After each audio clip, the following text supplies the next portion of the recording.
There is a story out of the U.S. tonight that calls into question those stringent rules about not making phone calls while on a plane. A Wisconsin woman was forced by flight attendants to switch off her phone, even though she was desperate to reach her husband. He just sent her a text threatening to kill himself.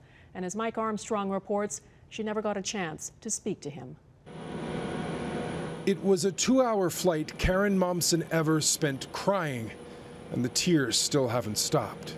I go to sleep at night thinking of what could I have done, what should I have done. Momsen-Evers was on her way home from a trip with friends. They'd been in New Orleans for a few days. When she settled down in her seat for the flight home, she got a text message from her husband. "Karen, please forgive me for what I'm about to do. I'm going to kill myself."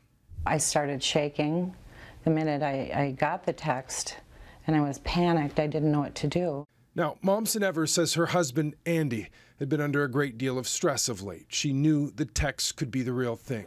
Sitting on the tarmac, she tried to call police to tell someone to find her husband.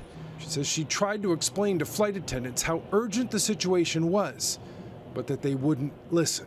The steward slapped the phone down and said, "You need to go on airplane mode now." Momsen-Evers started working her phone as soon as the plane touched down, calling her husband or anyone who could help. But her worst fears were answered returning home, walking in the door and finding 2 police officers were already there.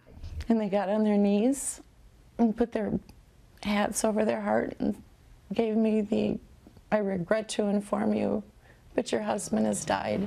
In a statement to Global National, Southwest Airlines says its flight attendants execute safety procedures in accordance with FAA regulations. The company has said the pilots were not advised of the situation despite Momsen-Evers' pleadings. And I begged her, I said, "I'm sure somebody can make an emergency phone call." Now, Momsen-Evers believes something could have been done. Her husband might have been saved if the correct policy was followed. The pain of knowing that something could have been done. She says that policy, it breaks my heart, should be changed. Mike Armstrong, Global News, Montreal.